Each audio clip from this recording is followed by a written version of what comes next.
Now, before I get into my ConnectiCon review, I wanted to show off this little guy. This is Love Daruma, or Love Ruma, as I call him on the comic. And my wife hand sews these. I had 8 of these at ConnectiCon. They all sold out. So we're working on trying to get a whole new batch that I can sell online and bring with me to the September con season, which is coming up. It's like a month and a half away or so. So be on the lookout. I will actually have these in the store eventually, because putting things in the store is good for sales and stuff. So here you go.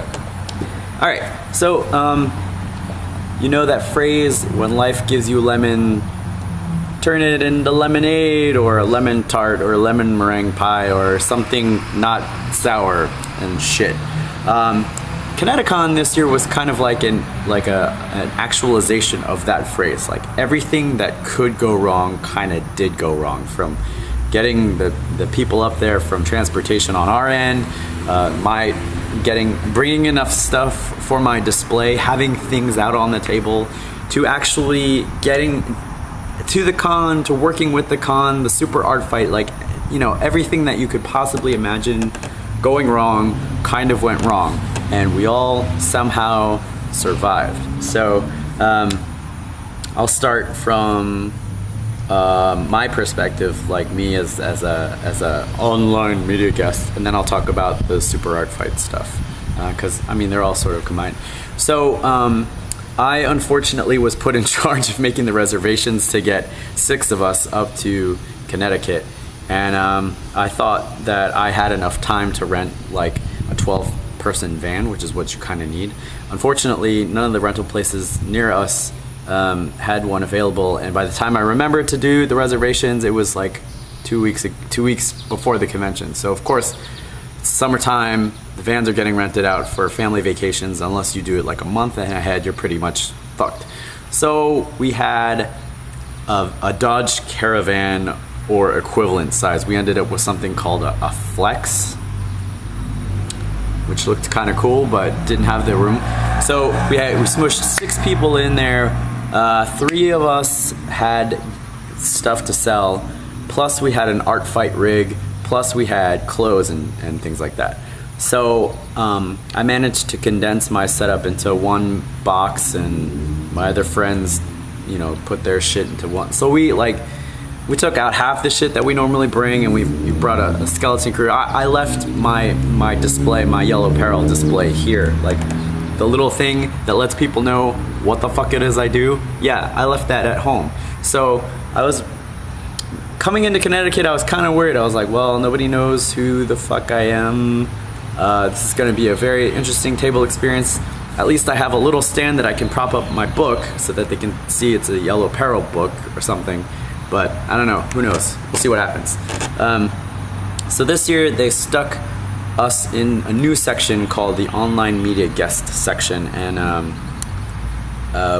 we had this little area blocked off. We had set hours from 11 to 6 on Friday and Saturday, and then 11 to 4 on Sunday. So we had set hours. Everybody opens up at the same time. We opened up a little bit after the dealer room opened, and then we closed a little bit before the dealer room closed, so we can go around and walk around and stuff and actually shop, maybe, if we wanted to buy stuff. And I think the art colony, which is where the typical artist alley is, was going from like 9 to 11 or something like that, but it was on the periphery. So we had there's the video game section, then there was the online media guest, and then there was the dealer room. So we were kind of smushed in between. So that was kind of nice. It was kind of cool. It was a good time to meet new creators and hang out with people that I've seen on the circuit and that I know. Cons are kind of, half the reason I go to cons these days is not to make money, because I mean, you know, I am able to sell things, but like, it doesn't offset my day job income. Like, I'm not gonna do the convention circuit simply because there's money to be made. First of all, I don't make nearly enough to sustain that kind of con hopping, but also like it's also a chance to hang out with people I normally don't get to see. Like, I have a lot of creative friends who are in New York or Connecticut or on the West Coast or Midwest. And conventions are a great time for us to kind of come together and hang out. It's like a family reunion, like my extended family reunion. I think I mentioned something about this on the comic page. But you know, that's what I really look forward to when I go to, you know, conventions like ConnectiCon or KatsuCon or small press expos, hanging out with people and catching up and seeing what they're doing and talking about comics and making comics and all that kind of stuff. So that's one of the biggest reasons that I enjoy going to conventions. I also like meeting people and talking with readers. Some of the best experiences I have are when I just, you know, somebody comes up to the table and is like, oh, I read your stuff, and then we have like a nice conversation. I learn about how they found the thing, you know, what they're up to, how they, you know, what they like, you know, how they enjoy the con, that kind of stuff. Not even selling stuff, it's just like getting to know people. So that's pretty cool. So yeah, in that respect, the online media area, I thought that was pretty nice. You know, my self-perception of where I am in the hierarchy of web comics and stuff, I'm never good at figuring out where I live in this hierarchy. Like, I don't think I've made it at all, but apparently I've made some kind of impact because people remembered me from years previous, and it didn't seem to matter that I didn't have any kind of banner to announce what the hell it is I do. People were stopping by and they're like, oh yeah, I remember you from last year. So that's another benefit of going to conventions year after year after year. People see you year after year. You get a reputation at that convention, and then you get a fan base in that convention. Because some people plan their entire vacation times around conventions. Like, there's a whole ConnectiCon group of people that's their show, and they go there to hang out with creators and meet people and stuff. And you know, the more you do the show, the more they recognize you. They say, oh yeah, I remember you and stuff. So that's pretty cool. It turned out that I didn't really need my display, which isn't to say or to encourage anyone to forget your display at home. If you have a display, fucking bring it to the show. But somehow it worked out that it didn't negatively impact me. Part of it is I suspect Puppy Cow is kind of weird, and people always stop and look at Puppy Cow and try to ask what the fuck it is.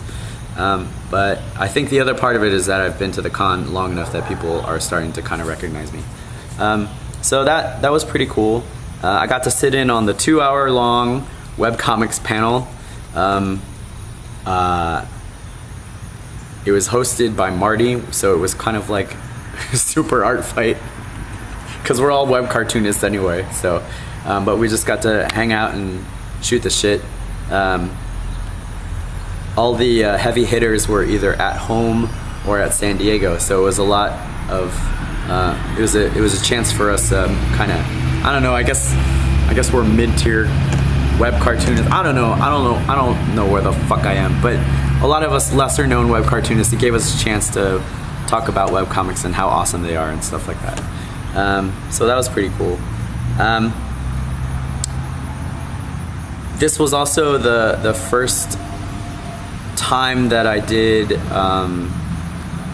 shirts that were just I don't know, it's just a cute design, I guess, instead of like a mashup of something or a puppy cow. I just came up with a cute design of a robot and a little kaiju, cute kaiju.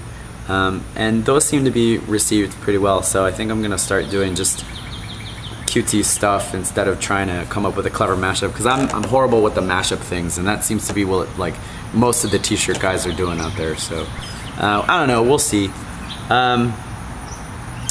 My friends Aaron and Dan, they have a screen printing company, and this was their first convention as a group, as a business, and they seem to be doing pretty well. They have a company called Moonshine Media, and I'll put links in the show notes. They're selling shirts online. They do small run screen printing on shirts. They're working on building their business now. So if you have a small idea or a small run of stuff, maybe get in contact with them. They could do 6 colors. I don't know. My friend Ross Nover, System Comic, he was doing pretty well. He always does well at these shows. Like, people love his type of humor. He does well with the prints. I have never been able to sell a fucking print to save my life, but Ross does really well with his prints. And then to round out the Super Art Fight crew, there was Dern of Dern Works and O, who's from Colombia. So I finally got to meet O. He's pretty cool. And he had his booth set up across the way. So I don't know, it was a good showing for us Super Art Fighters. I think all of us had a really good time hanging out after hours. Fucking City Steam, it's apparently the only place to go when you're in Connecticut. So overall, for us as individuals, the con was really good. Everybody seemed to be interacting with people, making connections, talking with people, hanging out with fans. It was awesome. As art fighters, things got a little hairy. Saturday morning, so we had our show Saturday evening. We were the last event of the evening. Saturday morning, they come to us and say, "Oh shit, we were supposed to buy boards for you guys. I think we may have bought the wrong kind." So we went to see what they got, and indeed it was the wrong kind of board. So, but apparently the boards that we used last year, they liked them so much that they actually ordered a box. The con staff ordered a box to use as posters and signs to tell people where to go and all that kind of stuff. So we kind of stole a case of those from them, and then they were going to send a runner out to go to purchase more boards. And so we were like, okay, we've got our own markers, we've got our rig, all we really need are boards. We're fine. It's a little mishap, but whatever. Next time we know that we'll ship the boards to you directly and you'll reimburse us or something like that. So we're fine. We get to the ballroom and drop off our stuff. We load in at like 7:30. We're supposed to hit the stage at 9:30. We're after the masquerade. Now, the masquerade is the biggest event for any anime show. It's like a juggernaut kind of thing. It's the longest event, it's the most well-attended event, it's the big event on campus. And I recognize that, and everyone in Super Art Fight recognizes that. And it always runs late. It always runs late. I don't care how well the staff is prepared for the convention. The masquerade will always run late. It's like death and taxes. So, okay, we're fine. We get there, we get the rest of the people to the ballroom at 9 p.m. To give us an extra half hour to set up, or maybe an hour depending on how late they run. And we find out that the extra boards that they got were still the wrong size.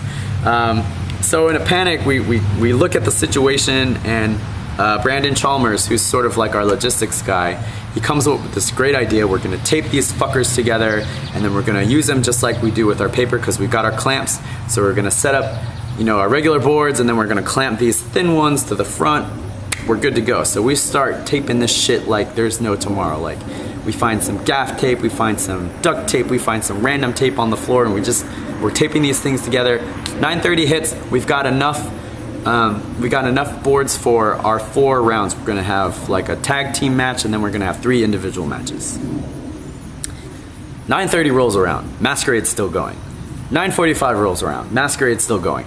10 p.m. rolls around, Masquerade is still going, and we're thinking to ourselves, well, fuck it, we'll just run late. 10:15, staff comes to us and tells us the convention center will kick us out at midnight because of code, unless we pay $25,000 extra dollars to stay open, because they need to pay the fire marshal and all the other people. And we're like, fuck, okay, let's cut down our 4 matches into 3. We'll do a tag match, we'll do another tag match, and then we'll do like a singles match to clean it up. 10:30 comes around, finally the masquerade ends. They have to kick everybody out, bring everybody back in. Around 10:45, we actually start the art fight. Round 1 goes well, everybody's crazy. Round 2 goes fine. Everybody's crazy. Round 3, me versus Yuko Ota of Johnny Wander. Like, the big thing for the weekend. This is like our headlining match. It's a grudge match that's been building for a year. Yuko has been undefeated at ConnectiCon art fights. And 5 minutes into our match, we get the word that we have to get off stage and out of there in 5 minutes. So we bring back up some of the other artists, and it ends up being 4 people on the canvas at the same time. And we're just like, oh my God. Everything that could go wrong did go wrong, and it was fucking insane. What a pain in the ass. But the thing is, everybody had a great time. Like, we talked to people the next day after the show, we talked to the staff. Everybody had a really good time. Like, none of the people in the audience knew about all this crazy shit going on behind the scenes. All they knew was that, oh shit, our fight got cut short. We gotta leave. Otherwise they're gonna, I don't know what they're gonna do, but the convention center is kicking us out. Oh shit, they got shorted on time. But other than that, everybody thought things went well. Like, you know, art fight, we got a lot of good hype from people afterwards. So I guess the lesson here is, you know, if things are going poorly, you know, don't sweat it. Don't sweat it. I mean, everything went wrong. You know, the board size was wrong. The boards were wrong. We didn't have enough time. At least we had markers. One year we didn't have markers. But you know, it's fine. We had a great show. We had a blast. The audience loved it. We loved it. The staff loved it. It was you know, it was a good time, even though it completely went crazy. So, word of warning: if you ever run an event at a convention and they say you're after the masquerade, plan on being there really fucking late. And for people planning a convention, please don't schedule things after the masquerade. That is your big fucking event. It's the big one. It's the big show. It's gonna run over. So yeah, we survived the Otakon. We survived the super art fight. We survived the masquerade. Sunday we left early. You know, the room was scheduled, the OMG online media guest area was scheduled to be open from 11 to 4, but we were all tired and we had work the next day, so we all left Connecticut around 2. So it was good. It was overall a good show. If you are a web cartoonist or an artist, I'd say that ConnectiCon is a good sized show. It's not crazy like a San Diego where it's all taken over by Hollywood and the cartoonists and comicers are scattered throughout or just stuck in the back. So it's a medium sized con, small enough that new artists can go and do pretty well, and it's big enough that more established artists or more established creators can feel like, you know, it's worth coming to the show. For us as art fighters, it's a great time to show off and have a good time and get other artists that we like up to perform with us. We had Scott, and I'm gonna butcher his last name, so I'm not even gonna try. But the guy who draws Atomic Robo, we had him up on stage with us, so that was a real treat. So yeah, like I think despite all the mishaps and despite everything going wrong, I think ConnectiCon is a pretty good show for creators. I'd highly recommend it to anyone trying to get their toes wet into the whole con scene, if you can afford it. Like, if you're local to Connecticut. If you're not local to Connecticut, you might want to hold back a couple years until you've established yourself, because it is a hike. It's not close like Connecticut, everything else. So if you're local to the area, if it's like a 1 or 2 hour drive for you, I would consider it if you're just starting out as a newer creator, because then you get to hang out and you get to meet people like me, so that's kind of cool. Or maybe it's not kind of cool, depending on your opinion of me. But yeah, so yeah, for smaller creators, indie creators, I think it's a good show. For more established creators, you know, you have a captive audience, so that's pretty cool. So next year, hopefully they invite me back. Hopefully they invite us as Super Art Fight back. We'd love to do the show again. So I'm gonna stop now. It looks like it's raining, which is why I'm sitting here instead of out there. And thank you for watching. And I'm sorry I've rambled on for so long. So bye.